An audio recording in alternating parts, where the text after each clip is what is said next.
Buongiorno e benvenuti a questa edizione del nostro telegiornale. Vediamo subito i titoli. Sparatorio, un omicidio che scuote la città, bande criminali e mentre i cittadini chiedono più sicurezza, le forze dell'ordine esigono più risorse. 2 giovani in moto morti a Palermo nello scontro in via Regione Siciliana. Uno aveva compiuto proprio ieri 27 anni. Aurora Maniscalco non si è suicidata. Gli avvocati della famiglia della hostess palermitana, precipitata da un balcone a Vienna, ribaltano la versione dei testimoni. Partorisce e poi fa gli esami. I professori della commissione si trasferiscono all'ospedale San Marco di Catania per permettere alla neomamma di sostenere la prova, promossa 2 volte.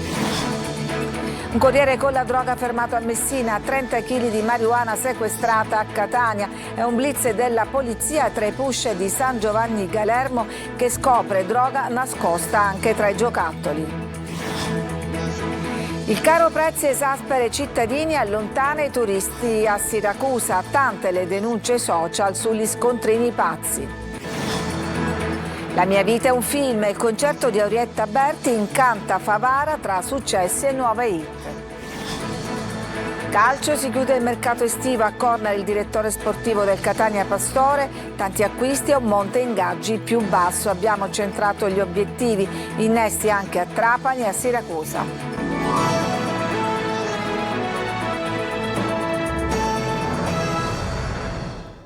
A Catania la mafia spara e controlla interi quartieri e il problema invece sono i parcheggiatori abusivi. Dura protesta del SIAP, il sindacato di polizia, oggi in prefettura. Sentiamo Luca Ciliberti.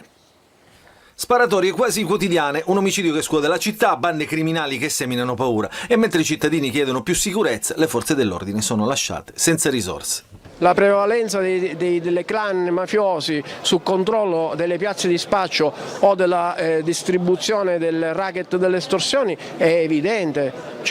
Non è che stiamo raccontando barzellette, questa è insicurezza. Poi il posteggiatore abusivo vedremo, metteremo un vigile urbano come deterrente. Secondo il SIAP, sindacato di polizia, che oggi è stato ricevuto in prefettura, mancano oltre 500 poliziotti in provincia di Catania e un piano di controllo del territorio aggiornato. Gli agenti sono costretti a turni massacranti e ad operare con mezzi vecchi e dotazioni insufficienti. Però il problema maggiore è il piano di coordinamento del territorio. Abbiamo un piano di coordinamento che nasce nel 2008, quando le forze di polizia e carabinieri erano sufficienti per poterlo eseguire. Oggi non lo sono più. Oggi abbiamo su 2 spicchi di città 4 volanti, su uno spicchio di città rimanente 3 gazzelle dei carabinieri. Capite bene che se un cittadino telefona e le volanti sono impegnate a posti di controllo, a controlli esercizi commerciali oppure alla caccia ai posteggiatori abusivi, che forse è l'unico problema che ha questa città evidentemente, il cittadino deve aspettare. Intanto si attende l'udienza di convalida del fermo di Abtom Ailu. Nel quartiere qualcuno lo chiamava Thomas. L'etiope, parcheggiatore abusivo, ha confessato l'omicidio di Alessandro Indurre, ma ha dichiarato di aver agito per legittima difesa. Nelle prossime ore si svolgerà l'autopsia sul corpo della vittima disposta dalla procura. Nei prossimi giorni invece si riunirà a Catania anche la Commissione Nazionale Antimafia proprio per tenere accesi i riflettori sul tema della sicurezza in città. E dopo la pausa estiva torna oggi Sicilia 24 Focus e sarà proprio il tema sicurezza al centro della puntata condotta da Roberta Lunghi. Ospite in studio Tommaso Vendemmia, segretario provinciale del SIAP, il sindacato di polizia, e in collegamento il magistrato Ignazio Fonso. L'appuntamento è tra poco su Telecolor e streaming e sul sito siciliaweb.it. Potete inviare sin da ora le vostre domande alla linea WhatsApp 342 745 5005. Ancora un incidente mortale a Palermo nella notte in viale Regione Siciliana, un incidente autonomo è costato la vita a 2 ragazzi, uno faceva il compleanno proprio ieri. Marco Gullà. La strada che diventa di nuovo teatro di morte, 2 giovani vite spezzate, i sogni, le speranze che si infrangono in una maledetta notte di fine estate. Ancora un incidente mortale a Palermo alle 2 della scorsa notte nel sottopasso di via Belgio in viale Regione Siciliana. Un incidente autonomo ha spezzato le vite di 2 ragazzi, Antonio Mazzola, che proprio ieri aveva compiuto 27 anni, e Domenico Schiavo, di 24 anni. Entrambi di Palermo. Secondo le prime informazioni, una moto di grossa cilindrata, una Kawasaki, in circostanze ancora da chiarire, sarebbe finita sull'asfalto in maniera autonoma e non scontrandosi con un'auto. Un impatto violentissimo. Per i due non c'è stato nulla da fare. I vigili stanno acquisendo le telecamere di videosorveglianza per ricostruire l'esatta dinamica dell'incidente. Non è escluso che l'impatto sia stato causato dall'alta velocità. Antonio lavorava nella ristorazione come sommelier professionista in un noto ristorante del centro storico di Palermo e poi a San Nicola l'Arena. Aveva festeggiato proprio ieri il suo compleanno, una vita davanti, finita sull'asfalto di Viale Regione Siciliana. E poi Domenico, giovane di 24 anni, lavorava in un'agenzia di scommessa allo Sperone. I due erano amici. Sono le ultime vittime di un periodo nero sulle strade del capoluogo siciliano. Traffico anche stamattina per via degli ultimi rilievi da parte dei caschi bianchi. In mattinata poi la corsia direzione Catania è stata totalmente riaperta. Nuove verità sulla morte di Aurora Maniscalco, l'hostess palermitana precipitata da un balcone a Vienna. I riscontri degli avvocati della famiglia ribaltano la versione dei testimoni. Maglio Viola. Aurora Maniscalco non si è suicidata. Cresce sempre più la convinzione che l'hostess precipitata dal balcone dell'alloggio che divideva col fidanzato a Vienna sia rimasta vittima di un delitto. La famiglia ne è convinta e adesso ha fornito alla procura di Palermo un nuovo scambio di mail tra l'avvocato austriaco e quello della famiglia Maniscalco, Alberto Raffadale, che secondo la tesi del legale ribalta lo scenario smentendo la versione fornita sia dalla polizia austriaca che dal fidanzato della giovane. In buona sostanza verrebbe smontato il racconto di uno dei due testimoni confluito nei rapporti della polizia. L'avvocato corrispondente del legale della famiglia Maniscalco avrebbe incontrato la testimone che avrebbe negato di aver visto la ragazza saltare dal balcone. Il rapporto della polizia austriaca in merito è dunque errato, avrebbe scritto l'avvocato austriaco a quello siciliano. Faccio anche presente che le due testimoni, ovvero la signora e la madre, non hanno mai effettuato una deposizione ufficiale, aggiunge il legale nella sua mail. Nel rapporto di polizia viene solo menzionato in maniera riassuntiva quanto da loro sarebbe stato detto nell'immediatezza dei fatti. La mamma di Aurora, Giada Cucina, continua a puntare il dito sul fidanzato della ragazza parlando di una relazione che ha definito preoccupante. Quando veniva a casa a Palermo in più occasioni, ha detto la donna, ho notato lividi e segni sulle braccia come fosse stata malmenata, come se avesse preso calci e morsi.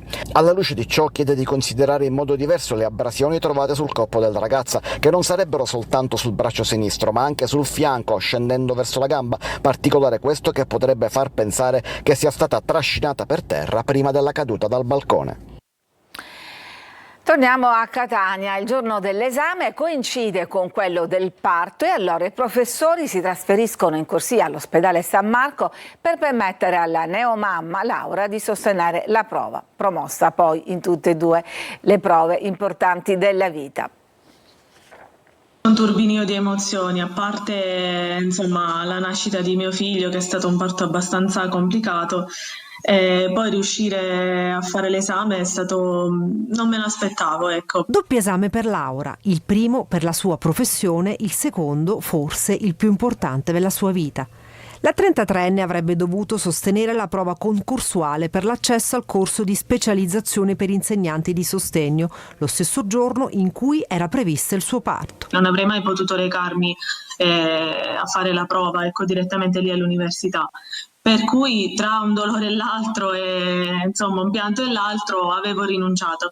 E quindi l'Ateneo, o meglio 3 docenti dell'Università Core, hanno raggiunto lei all'ospedale San Marco di Catania, che grazie a uno speciale decreto rilasciato dal rettore dell'Università Paolo Scollo si è adoperato immediatamente per gestire l'emergenza e così lo stesso giorno Laura ha svolto l'esame e poi ha partorito. È stata proprio una parità realizzata stavolta, non soltanto a parole ma con i fatti, e quindi questo è importante per tutte le donne che si trovano ovviamente in questi panni. Ecco. L'esame, sostenuto nello studio del primario di ginecologia del San Marco di Catania, Nino Rapisarda, è stato brillantemente superato da Laura, sotto gli occhi emozionati di tutto il personale medico, che si è poi successivamente adoperato per sostenere Laura per un'altra prova, la nascita del suo piccolo Raffaele, che sta bene e che un giorno sarà orgoglioso della sua mamma, a cui abbiamo chiesto se è stato più difficile sostenere l'esame o partorire, anche se la risposta è abbastanza scontata. Molto più difficile partorire, sì.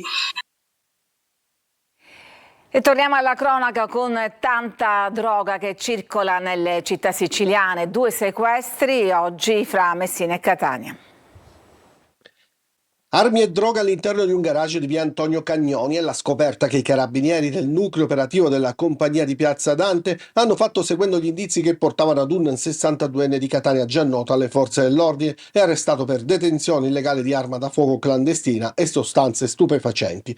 L'indagine, all'interno di un ampio controllo del territorio per rintracciare armi clandestine ed i militari avevano maturato dei sospetti pesanti sull'uomo, così lo hanno pedinato sino al garage, che era un vero e proprio deposito per lo stoccaggio e il confezionamento delle dosi di droga.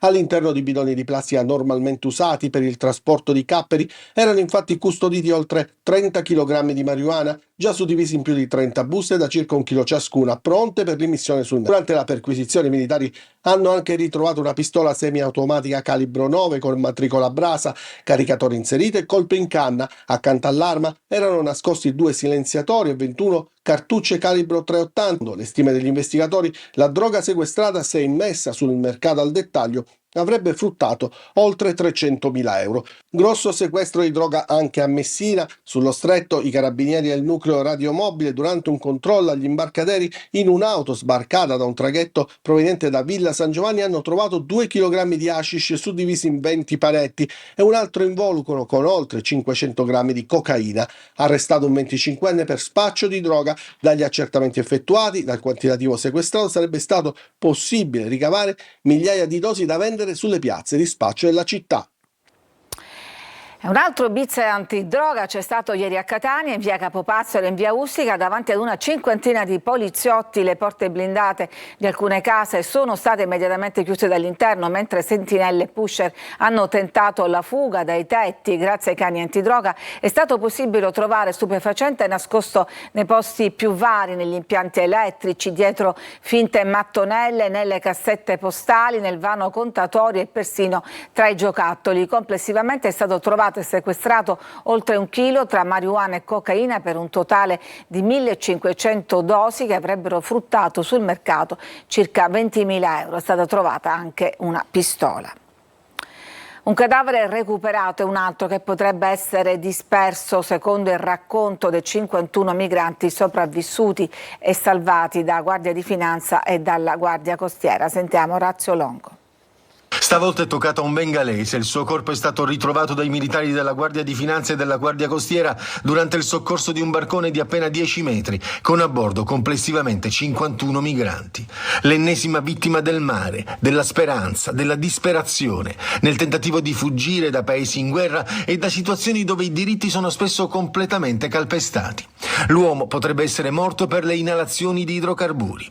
I profughi egiziani, eritrei, etiopi, siriani e sudanesi, fra cui 2 donne e un minore, hanno riferito che prima dell'arrivo dei soccorsi un loro compagno di viaggio è caduto in mare e non è stato possibile recuperarlo. I sopravvissuti sono stati fatti approdare al molo Favarolo di Lampedusa, mentre la salma è stata portata nella camera mortuaria del cimitero di Cala Pisana per essere sottoposta a ispezione cadaverica. E mentre si accumulano gli scafi recuperati dalle forze di soccorso, si riempie di nuovo l'hotspot in attesa dei trasferimenti verso la Sicilia, che sono già cominciati, e si rinnova l'appello delle ONG a non rimandare indietro i migranti, soprattutto a non rimandarli nei lager libici, dove molti di loro hanno già subito violenze di ogni tipo. Il prefetto di Trapani ha notificato al comandante della nave Mediterranea 60 giorni di fermo e una multa di 10.000 euro. È uno dei più pesanti provvedimenti in applicazione del decreto piante dosi, commenta la ONG, cioè la nave in catene per 2 mesi. La Mediterranea è stata fermata per aver fatto sbarcare a Trapani lo scorso 23 agosto 10 naufraghi a cui invece era stato assegnato il porto di Genova, ma le onde, dice la ONG, erano alte quasi 3 metri e la Liguria non era raggiungibile. Sta ormai per concludersi l'eruzione che per giorni ha dato spettacoli e attratto tanti turisti sull'Etna. Come vedete da queste immagini girate stamattina da un elicottero di Etna Way, la colata che si era aperta nella frattura più alta a quota 3.200 si è fermata sotto la bocca da cui si erano sprigionate fontane di lava. La fase stromboliana e i flussi lavici sono decisamente in una fase di stanca, con il tremore vulcanico, ovvero quel tremore che segnala segnala l'intensità dei fenomeni che è ormai crollato. L'Etna resta comunque un vulcano imprevedibile caratterizzato da ribassi e rialzi improvvisi. Ci fermiamo, c'è adesso una pausa per la pubblicità, torniamo tra poco per parlare del caro prezzi a Siracusa.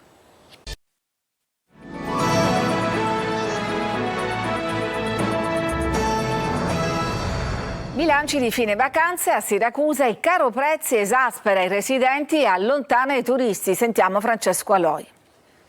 Ci sono stati anni in cui si stava veramente bene, adesso per noi residenti è diventato impossibile resistere. Il caro prezzi esaspera i residenti e allontana i turisti. A dimostrarlo sono le presenze, in calo rispetto al passato.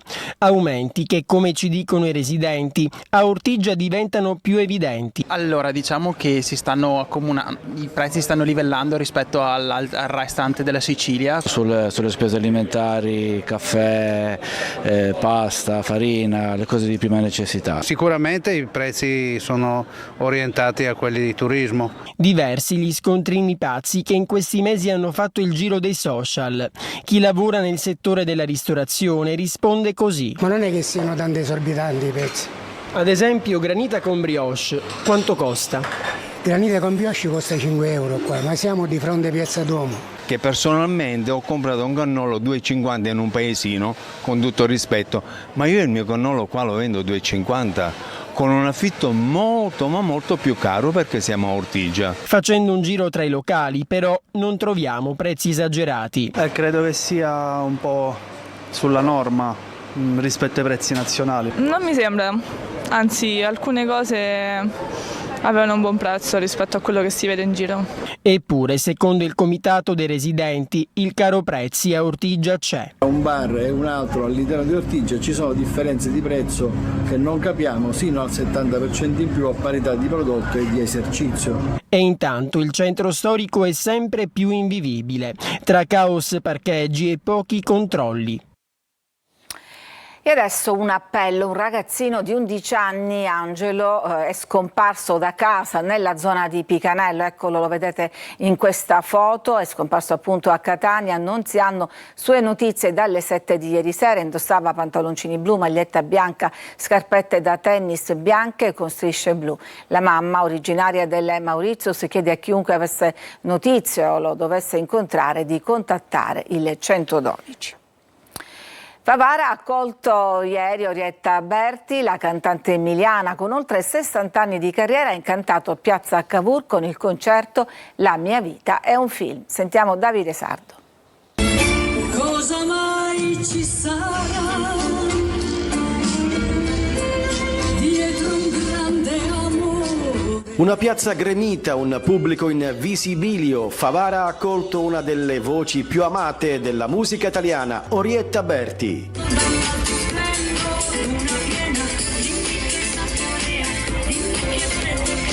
In occasione dei festeggiamenti di San Giuseppe 2025, la chansonnette di Cavriago ha regalato ai presenti una serata indimenticabile. Piazza Cavour piena in ogni angolo, un vero sold out, con spettatori di tutte le età che hanno intonato insieme a lei i grandi successi di una carriera lunga oltre 60 anni.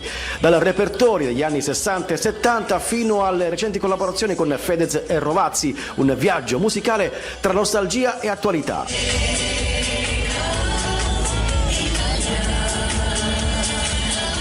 Con il concerto La mia vita è un film, Orietta Berti ha emozionato, divertito e conquistato ancora una volta tutti. Un entusiasmo travolgente che conferma il suo legame eterno con la musica e con il suo pubblico. So quello che vorrei. Ci fermiamo, c'è una pausa e poi torniamo per fare il punto sulla chiusura del calciomercato.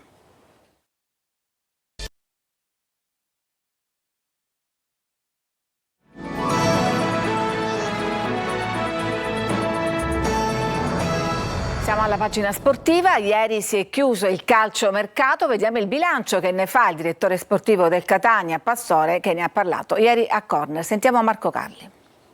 Dietro il mercato del Catania, le scelte, gli obiettivi centrati, le ultime trattative. Ha raccontato tutto a Corner il direttore sportivo rossazzurro Ivano Pastore. Intanto i motivi dello scambio Quaini-Buglio non è andato a buon fine. Non è sicuramente una cosa partita da noi. La Juve Stabia ha cambiato idea ha deciso di non prendere più Alessandro e noi l'abbiamo tenuto qui. E poi gli attaccanti, quello del presente, Caturano, e quello del futuro, Leonardi. Caturano è il presente in questo momento, no? Chiamiamolo anche la certezza, come lo è Ciccio Forte, lo sta dimostrando, e come lo è Rolfini. Leonardi è stata un'operazione per il futuro. Un grande merito è stato quello di aver sistemato parecchi, quasi tutti, i giocatori che non rientravano più nel progetto. Non era facile, però io credo che per una società e anche per un direttore in prima persona, quando riesce a chiudere il mercato, togliendo tanti giocatori, mettendone diversi forti e tenendo un mondo di ingaggi più basso, sia una soddisfazione maggiore. Pastore ha parlato anche della vicenda inglese. Sul suo mal di pancia ha detto: qualcosa c'è stato, ma il ragazzo ha risposto da professionista. E poi Jimenez e l'offerta per il prolungamento del contratto. Noi secondo me abbiamo fatto una proposta molto importante se pensiamo alla base di partenza che ha il ragazzo in questo momento. Credo anche che sia parametrata, penso ai giocatori più importanti che abbiamo. Adesso sta a lui decidere se accettarla o non accettarla. Con Sergio Colosi vediamo invece come è andato il mercato per le altre siciliane di Serie C. La goleata con Latina e la rinnovata fiducia su gruppo e tecnico hanno limitato ad una sola operazione l'ultimo giorno di mercato del Trapani, l'arrivo del difensore Andrej Motok, 23 anni, dalla Virtus Entella. Cresciuto nella Salernitana, Motok ha una discreta esperienza in Italia, con Carpi, Siena e Legnago. Niente attaccante o trequartista come sembrava, in organico c'è già tanta qualità ed esperienza. Tocca ad Aronica valorizzare il materiale tecnico a disposizione con una fase offensiva brillante, come avvenuto sabato scorso. Con 20 acquisti, Trapani rivoluzionato, confermati in 7: Uicai, Benedetti, Sabatino, Sciotti, Segberg, Carriero e Ciuferri, ma qualcuno andrà via. Chiusura di mercato con 3 arrivi per il Siracusa, per il centrocampo Giulio Frisenna dal Catania, il terzino Damiano Cancellieri dall'Avellino e il ritorno del portiere svincolato Silla. Cancellieri, 24 anni, ha concluso la scorsa Serie C con la Triestina, in passato Perugia e Monterosi. La costruzione differita della squadra ed errori di inesperienza sono state le principali cause delle sconfitte contro Salernitana e Monopoli. 0 punti in classifica, ma anche la convinzione che oggi Turati dispone di un organico competitivo per la salvezza. E prima di chiudere c'è una notizia dell'ultima ora: c'è stato un altro incidente mortale, oltre quello in cui vi abbiamo dato notizia in apertura del telegiornale, in cui hanno perso la vita 2 giovani a Palermo. In questo caso l'incidente è avvenuto sulla statale 189 Valle del Platani. Nello scontro tra 3 veicoli sono morte 2 persone. Al momento è chiusa la strada statale al chilometro 7 in entrambe le direzioni, in località Lercara Friddi, sempre in provincia di Palermo. Sul posto ci sono carabinieri, il personale del 118. Ed è tutto per questa edizione, grazie per averci seguito. A tutti un buon pomeriggio, vi lascio adesso al Sicilia 24 Focus.